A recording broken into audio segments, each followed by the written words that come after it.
So, namaste everyone. Thank you for joining us today for our second beautiful session on Clubhouse with Living the Teachings on Sai Baba. Gautam, thank you as always for your time. My pleasure, Nick.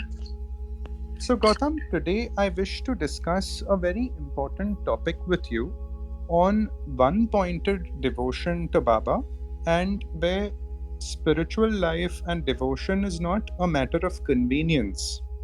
Mm-hmm. And I wish to take the example of Baba's, I could say Mahabhakta, one of Baba's most intimate devotees, Megha, the leelas of which are mentioned in chapter 28 of the Sai Satcharita. Right. And his life, I would say, is so inspiring for all of us because he was a very embodiment of one pointed bhakti towards Baba, Mm-hmm. and he crossed every threshold of inconvenience to worship his master, who he regarded as God. And Mm-hmm. as a result, he got the fruit at the end. He was one of the only devotees when he left his body. Baba actually wept for him, which Yeah. speaks volumes about his devotion and his relationship with Baba. So, Gautam, in this regard, yesterday I had a conversation with Dr. Vinnyji, the historian on Baba, and she said to me some details which may not be mentioned in the Charitra, but I felt everybody may, want to know this. That at that time, when Megha would go to collect the Bel Patra, he used to walk about 8 kilometers into Kopargaon and come back on foot.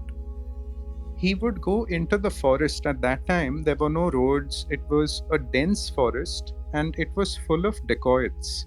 So people would get scared even when people would come to Shirdi for darshan. They would usually, like tongas, would line up one behind the other, and at any time two or three would go. One tonga would never go by itself. That just tells us the dangers that he faced. But for his master, with complete one pointed devotion, he would go with not a care of the world for himself. He would go and return, and this was a regular affair. Flowers were not easy to get for worship. It was not like how we get it today. We step out of home and there's a market outside. He had to pluck flowers and go great distances in the forest, carry water. And I felt, what lessons can we learn from his inspiring life and take into our devotion today? So, Gautam, if you could shed some light on that. Sure, Nick.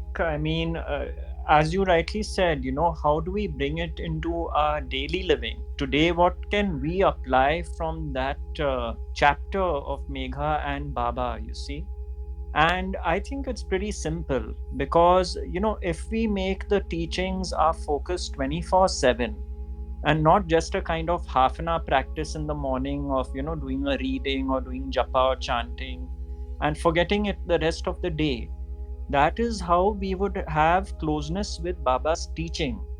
If we live the teachings, if we reflect upon it in our relationships with what happens to us in the day, that is how close we could get to Baba, isn't it? Because after all, Baba is his teaching, which we can relate to today. And you see, today we live in a very fragmented world, Nick, because we have many distractions. We have various hats that we wear. There's the social media hat, there's the hat we wear at home, at work. We're all different people. We wear different masks for different relationships, and our life is truly fragmented in that sense. And so it's all the more important that, how do we live Megha's example today? By our dedication and devotion to Baba's teaching, because that is what is left with us, you see. That is the main thing which I have been trying to communicate on your channel, that live the teachings, breathe the teachings, and implement them in your daily activities.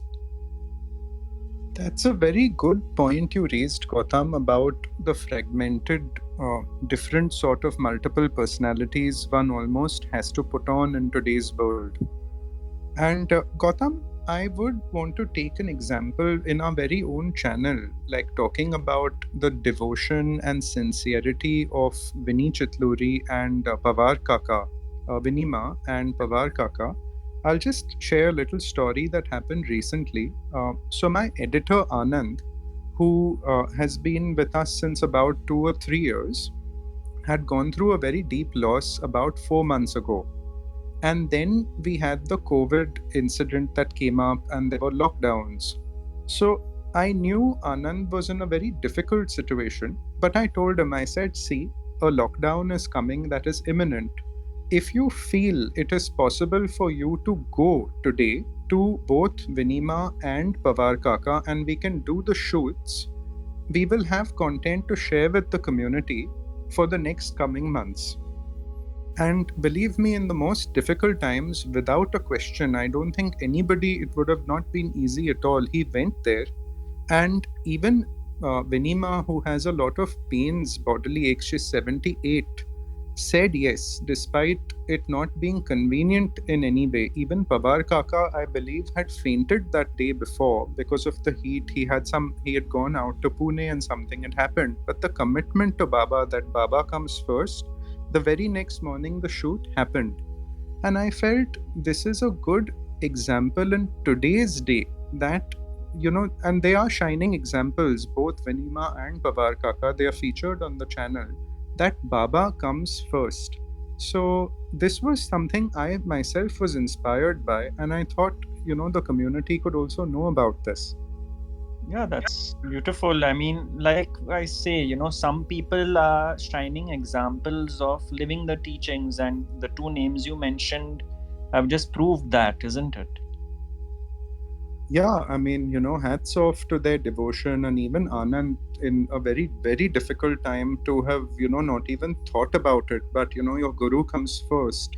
So, one aspect, Gautam, that I see is the matter of convenience. If you could speak a little bit about that, like it's very easy today to have this element of convenience creep in to our devotion and uh, our readings or the sadhanas. Could you speak a little on that?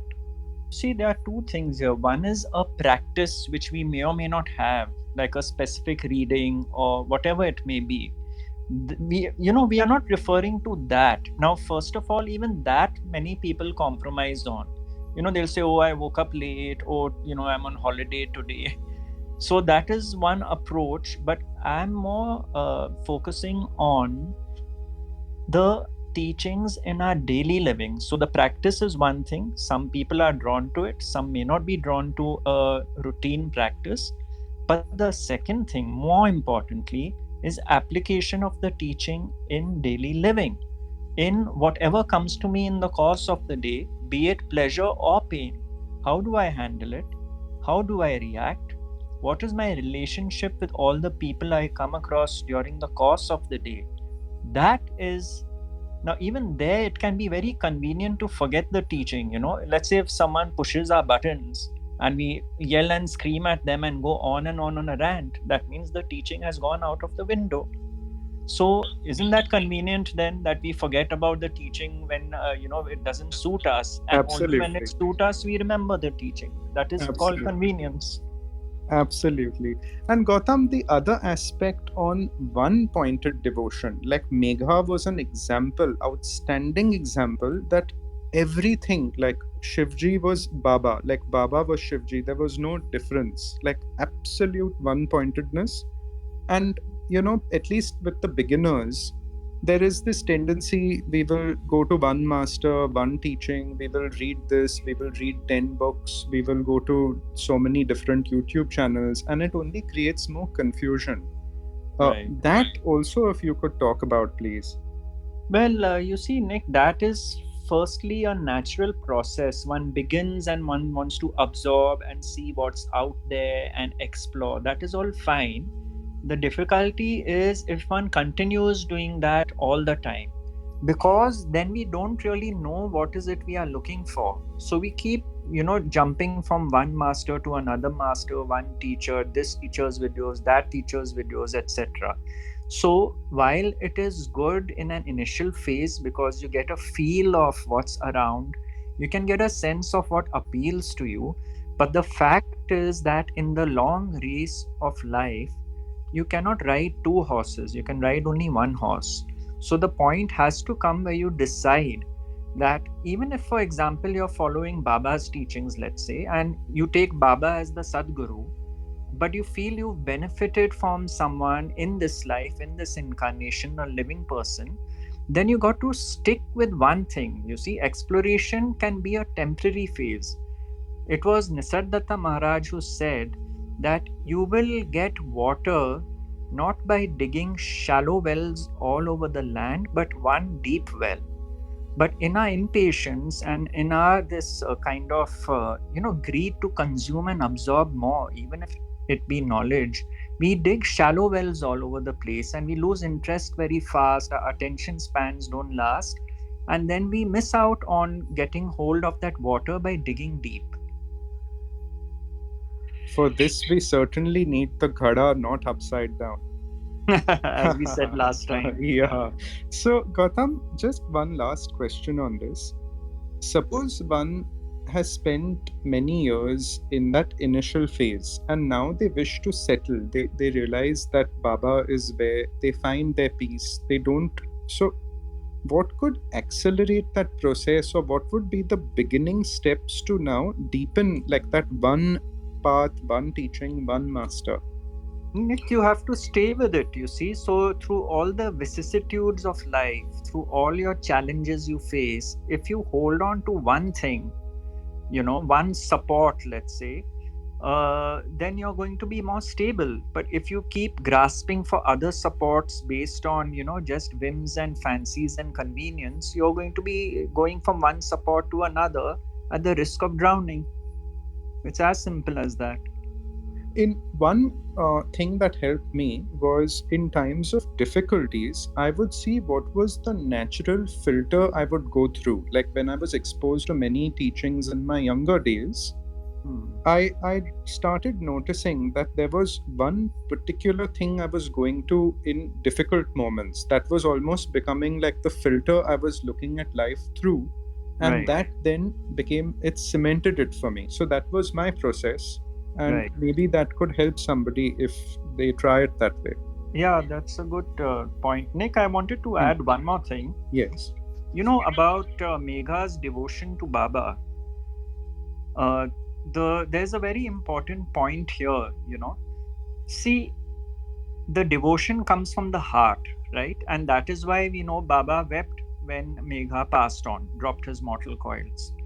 Similarly, I think we all know that in life, what is touching our heart the most? So this becomes a very good measure, a good parameter to know, hey, this thing has really moved me, this message has moved me, this person has moved me. And that which touches your heart is what is worth holding on to, in my estimate. Absolutely. And Gautam, then when one sticks to that thing for a prolonged period of time, you will experience peace and joy. Would those be two good measures to then look back and say, yes, this is the yardstick? Yes, in fact, that is the only measure, and that is why it has touched your heart, because deep down, all human beings know that what they want most in life is true happiness. Not happiness, but true happiness. And true happiness is a happiness which does not depend on a pleasure, because pleasures come and go. True happiness is nothing but peace of mind. So if something has touched your heart, you need to understand that it has touched it because it has given you a taste of peace of mind. Thank you, Gautam. Thank you so much for this. If you would be open to, could we take a few questions from the community? Sure, I'd be happy to. So before we take questions, or just a small request, if you could have your questions as concise and clear as possible, and keeping it either to the subject we've discussed or only on Baba. That's a small request. So Mudit, you could ask your question. Good afternoon, Nikhilji. Good afternoon, Gautamji. Good afternoon. So my question is about Prarabdha and Advaita. So I mean, basically, in the chapter where Pundalik Rao breaks the coconut, so Baba tells him that why do you take the thing on you? Like it is by my wish that the coconut has been broken. So you don't need to worry about that. You don't need to take the guilt of breaking the coconut. And after in many other places in the Satcharita, Baba tells us about Prarabdha. So how does this go hand in hand? Like if Baba is saying in one place that it is by my wish if something is happening, so the very basis of Prarabdha is that you are doing something and then you are getting that in your next life or something sometime later. So how does this go hand in hand? Well, firstly, Mudit, it has to each chapter which we covered in fact, the last Clubhouse talk, if some of you all attended that, everything is said in context. You see, we can't pull something out and apply it to all situations. Now, the fact is, you are here because of Prarabdha, okay? And Prarabdha karma is karma that has to be faced. And without Prarabdha, you would not be here. The grace of the Sadguru comes in if it needs to override the Prarabdha. You see, but the fact is that even someone like Ramana Maharshi had Prarabdha karma to deal with. So we all come with that. It's as simple as that. So, how does this question help one's daily living and peace of mind in daily living? What is the point in this question where you feel you'd get more peace if you understood it? Could you elaborate on that?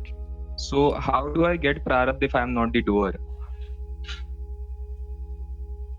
That is your understanding now. When the karma, when the action happened, did you have the understanding at that time? No. Therefore, the Prarabdha. You see, after the understanding, there's no Prarabdha. After the understanding, the Prarabdha will still continue because you are in the form of the body. But if you reach the state of jnana, the highest enlightenment, then even Prarabdha will not operate. But for the common people like you and me, the understanding may be there, but the Prarabdha, which is an accumulation from the past, still has to get exhausted in this life, you see. But more importantly, Mudit, you're not creating fresh karmas, you see. When you live with the understanding that nobody is a doer of their actions, even the Satcharita, even the Bhagavad Gita is about this point actually. When you see that every individual you encounter is playing their role based on their script, their genetics, and their conditioning, you stop blaming, accusing, and condemning the people you meet. And when that happens, you are not, so to speak, creating fresh karmas, you see, because you are out of this loop of finger pointing and accusing people. That is what happens with this understanding of non-doership. The whole dynamic in the relationship changes. That's the beauty of it. Yeah, that answers my question. Thank you very much. Thank you. Thanks, Mudit. Chetna, your question could be asked now. Hello, namaste, sir. It was really helpful. With your, comment of following one guru and one teaching, I am a Gemini and I have the tendency of drifting away from one thing to the other. Whenever I follow multiple gurus, like I follow Sadguru, I follow Sai Baba, I follow Ramana Maharshi.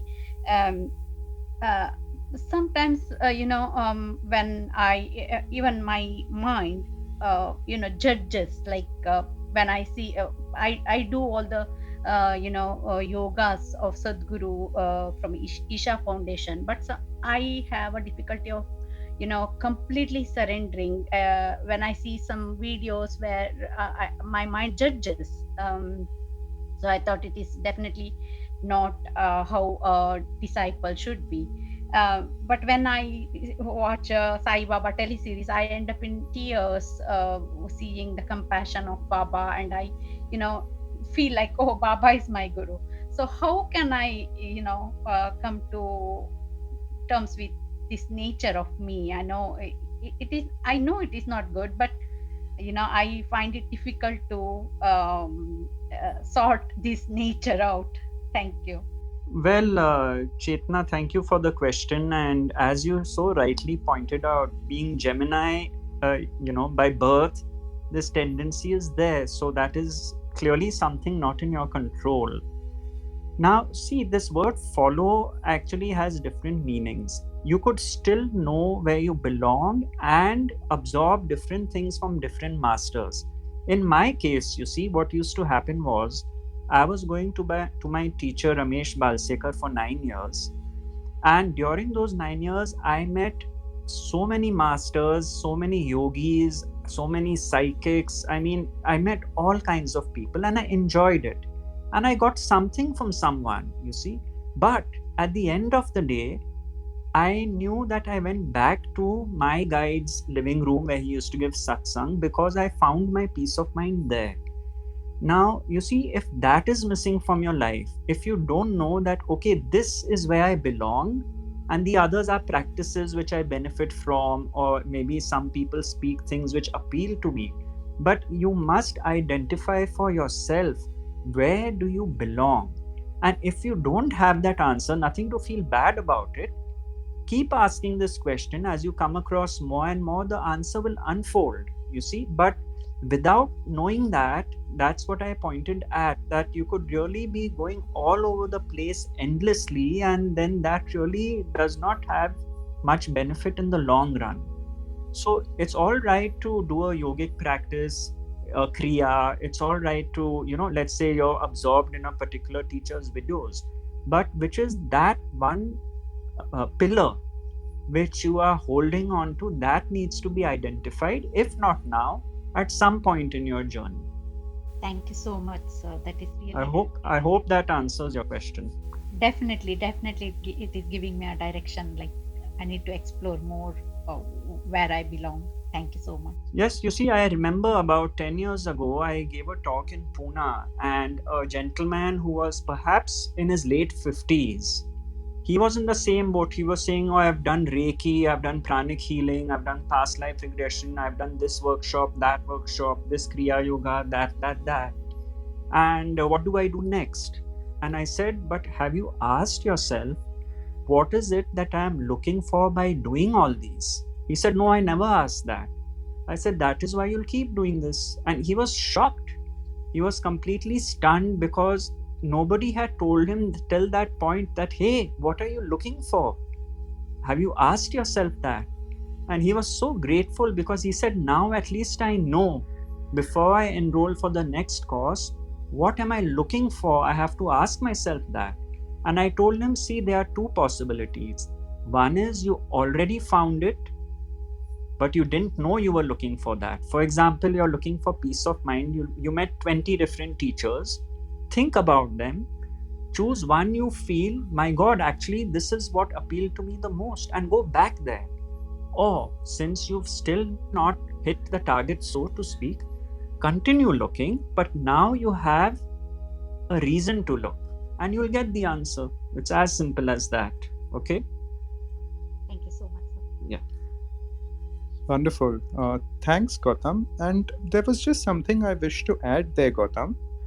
After spending some time with your master or the teachings, you also then develop a bhav for them, where you tend to have that relationship, and you that natural thing from inside of caring arises. I think that is also a very important sign, where that relationship also is formed and that flowers. Yes, and in fact, you're unconsciously thinking of them all the time, and in your mind you'll say, oh, how would he have reacted this way, or what would he have said, because it's become part of your consciousness. That's again another good sign. Absolutely. And Gautam, with the Sai Satcharit and the book, that is happening, this is exactly what I feel, that whether you know it or not, it will become the filter through which you look at life. I mean, it goes so deep within. Exactly. So Gautam, one last thing that I would like to discuss with you was, as a devotee, when we see these shining examples in the Charitra, like Megha's case, if we can ponder a bit deeper, like, how you said generally for the teachings of the leela, what is in for me, but even when we see these great devotees of Baba, if you can speak on that, like where we can just sort of emulate them, or, if something on that you could say. If we find Megha's story inspiring, we can choose anyone in our life, or anything for that matter, where we can give selflessly, where there's no personal interest, so to speak, involved. And that quality of seva, of giving, is very important, because you see, the whole secret of this is that when you give of yourself selflessly, whether it is your money, whether it is your time, the ego is getting diminished, because the ego is not getting any tangible benefit. It doesn't enhance the ego, because the ego is in the giving mode. Usually the ego demands from the universe, wants to receive all the time. Like, I want to get money, I don't want to give money. I want to earn a lot in the stock market. I want to get. That's the ego. What seva does is it turns the focus away from the little me and onto something else, whatever it may be. And that is actually a very important part of the spiritual journey. So Megha's example of selfless giving, you see, like you said, he walked 8 kilometers. He walked 8 kilometers for his guru, and all the other things he did was totally selfless giving. And that is what we got to look at in our lives. Which aspects can we, of course, we can't go and walk 8 kilometers, but in relation to our lives, where can we give this selfless service? If not to Baba, in seva in some way, with some people in our lives who perhaps need our assistance monetarily, maybe physically, I don't know. But this attitude of giving is what we can get from the Megha story. Selfless giving. Wonderful, Gautam. Thank you as always for your time, and we hope to have more sessions with you like this. Thank you, Nick. My pleasure, and it's been very enjoyable for me to share these teachings. Wonderful, Gautam. So thank you, everybody. And we will have another session. Gautam, whenever you have time, we can have another session with you. And Sure. we will make an announcement about that. Thank you, Okay. everybody.